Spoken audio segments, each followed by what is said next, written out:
Y hoy nos toca cuándo serán estas cosas. ¿Recordáis? Los discípulos de Cristo le preguntaron acerca de su regreso y dijeron las palabras de Cristo: ¿veis todo esto? De cierto os digo que no será dejada aquí piedra sobre piedra que no sea destruida.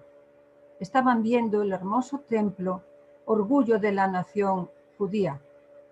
Habían sido pronunciados a oídos de gran número de personas, pero cuando Jesús estuvo solo, Pedro, Juan, Santiago y Andrés vinieron a él mientras estaba sentado en el monte de las Olivas y le preguntaron: Señor, ¿cuándo serán estas cosas? ¿Y qué señal habrá de tu venida y del fin del mundo? Veis que unen dos cosas. ¿Qué será? ¿Cuándo serán estas cosas? La caída del templo. ¿Y qué señal habrá de tu venida? La contestación: Jesús no consideró por separado la destrucción de Jerusalén y el día de su venida. Mezcló las descripciones de estos dos acontecimientos. ¿Por qué? Porque la caída de Jerusalén prefigura los tiempos previos a la venida de Cristo. Pero vamos a seguir. Si hubiera revelado a sus discípulos lo que iba a suceder 40 años más adelante, no habrían podido soportar la visión. Entonces dejó para que los discípulos por ellos mismos estudiaran esos mismos significados. ¿Qué eventos trascendentales no sabemos cuándo ocurrirán? Ahí Mateo dice que verán al Hijo del Hombre que vendrá sobre las nubes de los cielos, pero dice también que el día y la hora nadie lo sabe, ni siquiera los ángeles de los cielos, sino solamente el Padre. Es decir, se desconoce el tiempo del regreso de Cristo. Se nos declara que el tiempo definido de la venida de nuestro Señor está fuera del alcance de los mortales. Ni siquiera los ángeles que ministran tienen conocimiento del día ni la hora. Hay tres eventos futuros en el tiempo que no sabemos cuándo ocurrirán. No sabemos cuándo ocurrirá el derramamiento del Espíritu Santo, no sabemos cuándo terminará el tiempo de gracia y no sabemos cuándo ocurra la segunda venida de Cristo. Pero ¿por qué creéis que Dios no nos ha dado este conocimiento? Si lo hiciera, no haríamos el uso correcto de esa información. Como resultado de este conocimiento existiría ante nuestro pueblo un estado de cosas que retardaría grandemente la obra de Dios de preparar a un pueblo para estar en pie en el gran día que vendrá. Es decir, si nos dicen que va a venir dentro de 100 años, nos dormimos en los laureles y entonces no es bueno para nosotros. Si nos dice que viene pasado mañana, el año que viene, pues estaríamos todos, no, Dios no quiere que sepamos el día. ¿Por qué? Porque si yo me muero esta noche, para mí ya vino Cristo. Y entonces yo tengo que estar preparada todos los días. Mientras que el Señor me dé vida, tengo que estar preparada todos los días para la venida de Cristo. No podemos decir dentro de unos 5 años, ni tampoco que esto lo escribió la sierva del Señor en marzo de 1892. No sabemos ni el día ni la hora, pero el Señor quiere que estemos siempre en estado de expectación y preparación para la segunda aparición de nuestro Señor Jesucristo. Nuestro método de fijar fechas, algunos han fijado una fecha, y cuando ésta ha pasado, su espíritu presuntuoso no ha aceptado la reprensión, sino que han fijado otra y otra fecha. Pero muchos fracasos sucesivos los han acuñado como falsos profetas. Si la palabra de Dios dice que el día y la hora nadie lo sabe, sin embargo vemos que cada día dicen en el 2021, en el 2030, en octubre de no sé cuánto, eso lo podemos ver continuamente. Dios no le da a ningún hombre un mensaje de que pasarán 5 o 10 años o 20 antes de que concluya la historia de esta tierra. Él no quiere darle a ningún ser viviente una excusa para demorar la preparación para su venida. Por haber pasado repetidas veces lo de marcar fechas y luego no ser cierto, da lugar a la incredulidad. Entonces, el mundo considera con disgusto el fracaso de los que fijaron fechas. Dios, según el cual el fin de todas las cosas está cercano. No sabemos día y hora, tenemos que conocer la palabra de Dios y a través de ella y todo lo que está sucediendo. Ponemos la televisión y nos está hablando de Mateo 24. Leemos las profecías y nos está hablando de que esto está muy cerca. Entonces, ¿qué nos importa el día y la hora? Lo que tenemos que tener claro es que tenemos que estar preparados y Dios quiere que nos preparemos. Siempre habrá fanáticos que por aquellos que correrán antes de ser enviados, en el nombre de Dios tienen mensajes y establecerán fechas para el cumplimiento de todo esto. ¿Sabéis quién se alegra mucho? El enemigo se regocija con ese proceder, porque al venir los fallos que no se cumplen, ¿quién lo paga? La creencia en Dios. Dejamos de creer en Dios. Entonces, el enemigo se regocija con ese proceder, porque sus repetidos fracasos y su desviación de la atención hacia puntos falsos provoca confusión e incredulidad. Ya la hermana White pensaba que Cristo vendría en sus días. Fijaros que dice en 1872, puesto que el tiempo es corto, debiéramos trabajar con diligencia y doblada energía. Nuestros hijos quizá nunca entren en la universidad. Esto me recuerda cuando mi hijo era pequeño, mis hijos eran pequeños. Lo que pasa que Enrique era un poquitín mayor, 2 años mayor, y me decía, me preguntaba, mamá, ¿y me dará tiempo a mí de casarme? Y yo le decía, cariño, no lo sé, pero a lo mejor no, porque Cristo viene pronto. Esto lo dijo la hermana Guayan, creía que vendría. El apóstol Pablo, recordáis, ya pensaba que venía en su época. Sin embargo, no es realmente sabio tener, dice la hermana Guay, en ese momento pensando que la venida de Cristo era ya. No es realmente sabio tener hijos ahora. El tiempo es corto. Están sobre nosotros los peligros de los últimos días y los hijos pequeños serán mayormente arrebatados antes de esto. Sabéis, a veces como tengo mis hijos casados, pues me preguntan, ¿y no quieres ser abuela? Y cuando les digo pues que no tengo demasiada ilusión, la gente no lo entiende.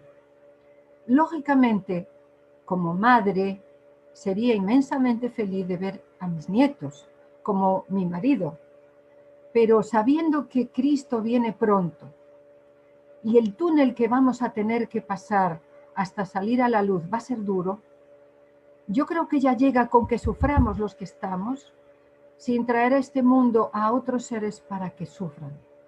La hermana Guay aconsejaba esto, no es realmente sabio tener hijos ahora. Por eso Jesús hizo la siguiente recomendación, cuando Jerusalén, ¿recordáis? Hijas de Jerusalén, no lloréis por mí, sino llorad por vosotras mismas y por vuestros hijos, porque aquí vendrán días en que dirán, bienaventuradas las estériles, y los vientres que no concibieron y los pechos que no criaron. Porque la destrucción de Jerusalén fue terrible, hermanos. Cuando el hambre, experimentaron 40 años después de la destrucción de Jerusalén, esas mujeres que escucharon, cuando por el hambre existían dentro de la ciudad, se comían a sus propios hijos. Sitiaron la ciudad, quedaron sin nada, llegaron al extremo de cocinar a sus propios hijos. Y eso es terrible. La sierva del Señor lo aplica al periodo del fin.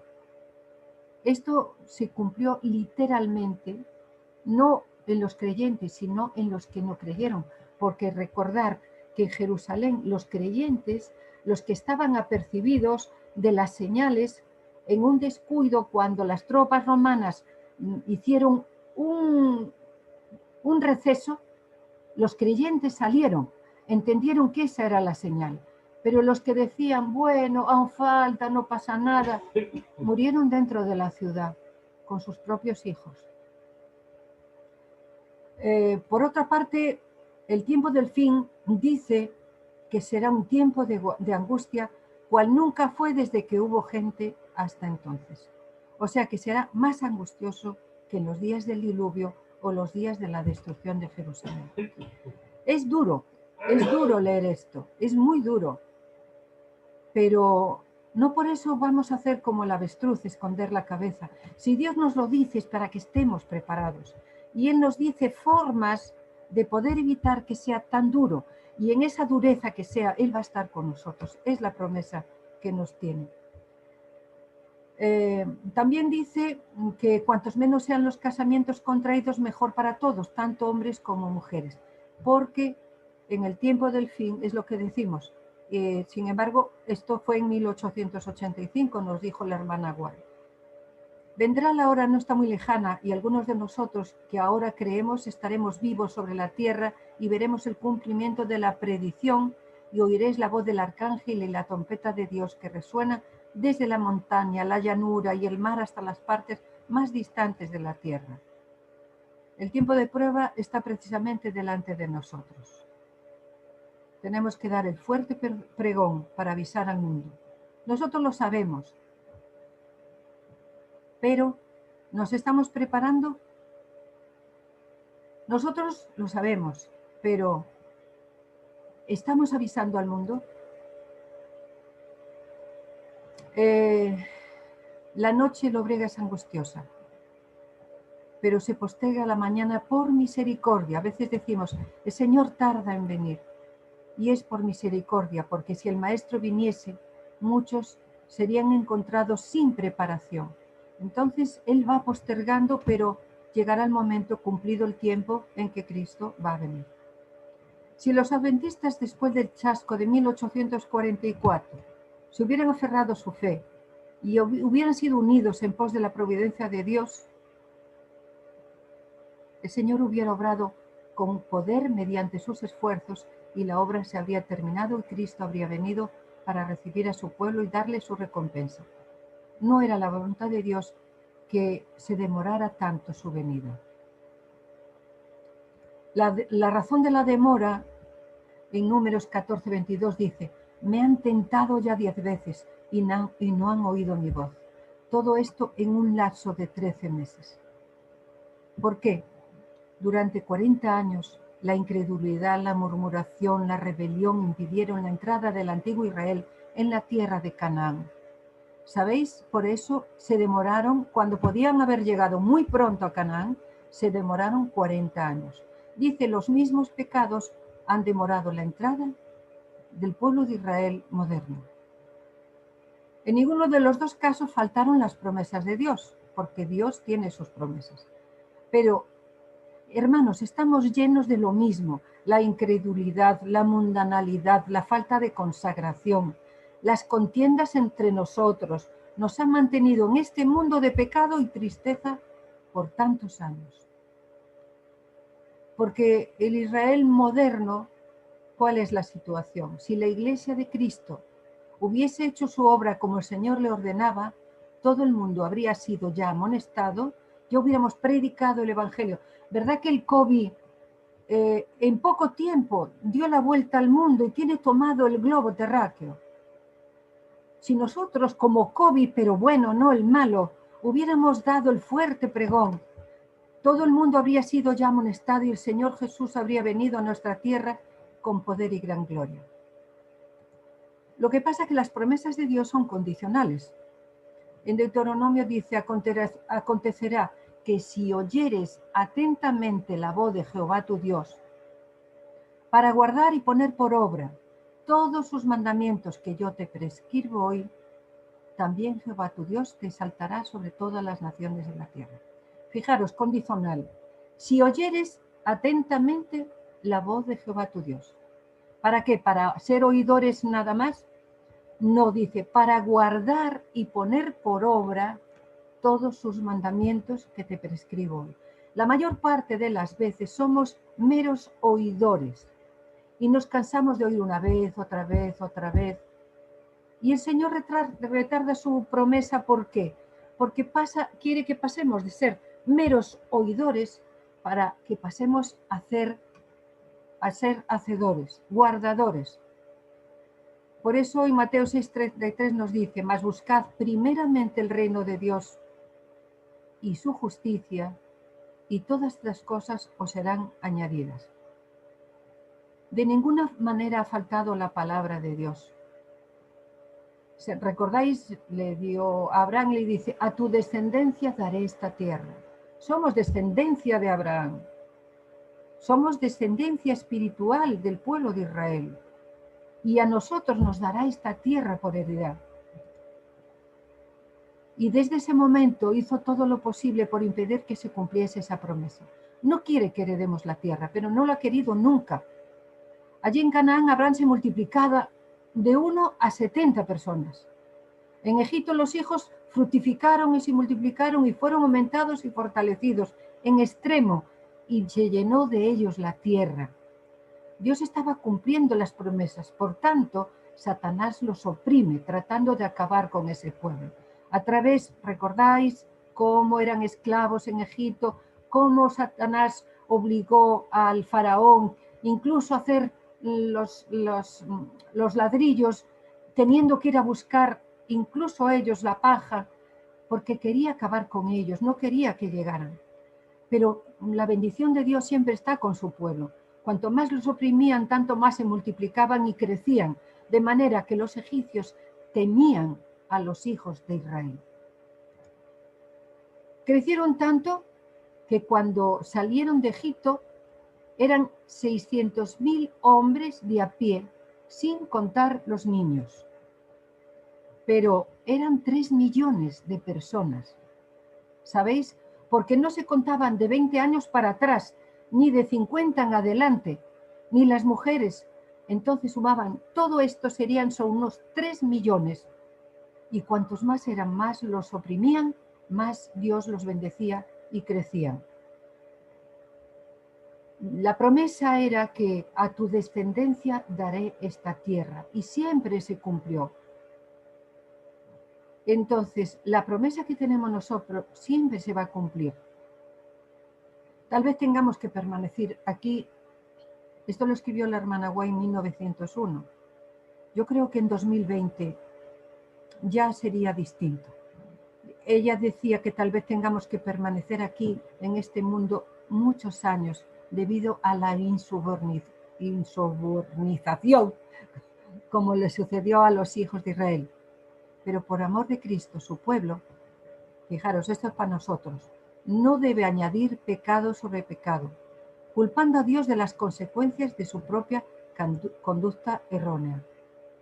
Cristo espera con un deseo anhelante la manifestación de sí mismo en su iglesia. ¿Recordáis que en la escuela sabática de hoy era hablando que Dios nos creó a su imagen y semejanza? La hemos perdido, la imagen de Dios, porque ahora somos a imagen de Adán, porque Adán perdió la imagen de Dios y somos la generación, somos los sucesores de Adán. Entonces Dios espera para venir que su iglesia sea cambiada, que cada uno de nosotros seamos de verdad hijos de Dios, que se manifieste en cada uno de nosotros su imagen. Cuando el carácter de Cristo sea perfectamente reproducido en su pueblo, entonces vendrá Él para reclamarnos como suyos, porque ya no soy yo, sino es Cristo quien mora en mí. Todos tenemos la oportunidad no solo de esperar, sino de apresurar la venida de nuestro Señor Jesucristo. Si todos diéramos el fruto que Dios desea, rápidamente maduraría la gran cosecha final y Cristo vendría para recoger el precioso grano. ¿Cómo podemos apresurar la venida de Cristo? Primeramente, ¿por qué si deseamos que mis vecinos de enfrente, los otros, los de edificio, se salven, qué es lo primero que tengo que hacer? Mediante una consagración completa de la vida del Señor. Dios espera que nos consagremos, pero no a medias, que nuestra consagración sea completa. Que luego como resultado tendremos que hablar, porque si no, ¿cómo podremos callar? Mediante la proclamación del Evangelio al mundo. Solamente de esta forma, que está a nuestro alcance, apresurar la venida de nuestro Señor.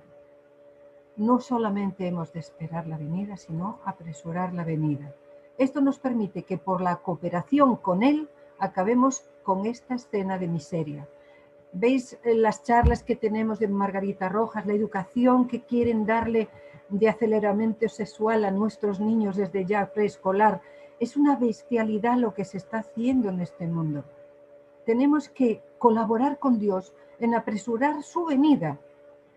Nosotros solos no podremos, pero aquí dice, por la cooperación con Él, acabaremos con esta escena de miseria. Pero tenemos un límite, ¿sabéis? Cumplido el tiempo, Cristo nació. Cumplido el tiempo, según la profecía, justamente Cristo en ese tiempo murió. Con infalible exactitud, el Ser Infinito sigue llevando una cuenta de todas las naciones. Mientras ofrece su misericordia con invitaciones de arrepentimiento, esta puerta permanece abierta. Todavía tenemos abierta, estamos en el tiempo de gracia. Pero cuando las cifras llegan a cierta cantidad que Dios ha fijado, comienza el ministerio de su ira. El Espíritu Santo será retirado, las plagas serán derramadas, y etcétera, etcétera, etcétera. Cuando las cifras llegan a cierta cantidad, Dios tiene en los libros de los cielos, 1/3 de los ángeles fue expulsado aquí a la tierra. Ese espacio tiene que ser llenado de nuevo con los hijos de Dios que Cristo vino a recuperar. Cuando esas cifras lleguen a esa cantidad que tiene fijado, empezará el ministerio de su ira. Dios lleva un registro de las naciones y los cálculos han aumentado contra ellos en los libros del cielo. Y cuando se decrete una ley de que la transgresión del primer día de la semana será castigada, entonces su copa se llenará, rebosará. Es decir, cuando se decrete la ley dominical, cuando se transgreda abiertamente la ley de Dios de respetar el santo día del sábado, cuando se haga oficial que por obligación tenemos que guardar el domingo, entonces su copa estará llena.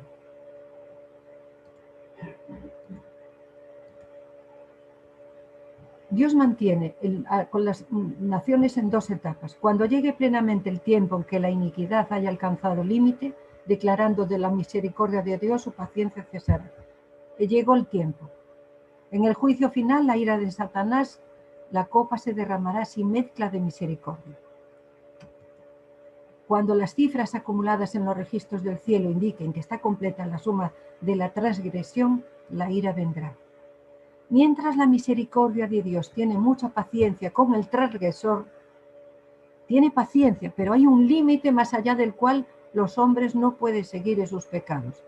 Cuando se llega a ese límite, se retira el ofrecimiento de la gracia y comienza la ejecución del juicio. El tiempo vendrá cuando los hombres llegarán en el fraude, en la insolencia, a un punto que el Señor no les permitirá ya sobrepasar. Y entonces aprenderán que la paciencia de Jehová tiene un límite. Ah, no, es que es Dios tan buen niño, no, es que nos perdona, no hay problema, si Dios es tan riquiño. Dios es bueno, misericordioso, bondadoso. Dios es amor. Pero cuando el fraude, la insolencia nuestra, ya llega a un límite, entonces aprenderemos que la paciencia de Jehová tiene un límite. El tiempo durará un poco más, hasta que los habitantes de la tierra han llenado la copa de ira.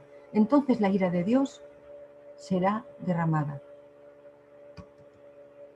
La copa de iniquidad está casi llena y la justicia retributiva de Dios está por descender sobre los culpables. Fijaros que ya llovió desde entonces. ¿Cómo estará hoy en día? La maldad de los habitantes de la tierra casi ha llegado a desbordar la copa de sus iniquidades. 1902. Todavía no existía el matrimonio gay, todavía no existía la adopción de niños a matrimonios que son del mismo sexo, todavía los niños eran, ¿sabéis? En 1902 dice: la maldad de los habitantes de la tierra casi ha llegado a desbordar la copa de su iniquidad. Hermanos, en 2020, ¿cómo estará la copa de nuestro Dios? Debiéramos recordar el gran día de Dios. Debemos educarnos cada día para estar pensando y explayándonos en las grandes escenas del juicio que están precisamente delante de nuestros ojos. Sabemos que el juicio empezó en 1844. Empezó desde Adán para aquí. ¿Es posible que mi caso ya está siendo visto? No lo sé. Pero hoy, como decía el canto, el día es hoy, es hoy, es hoy. Es hoy el día, porque mañana a lo mejor no estoy.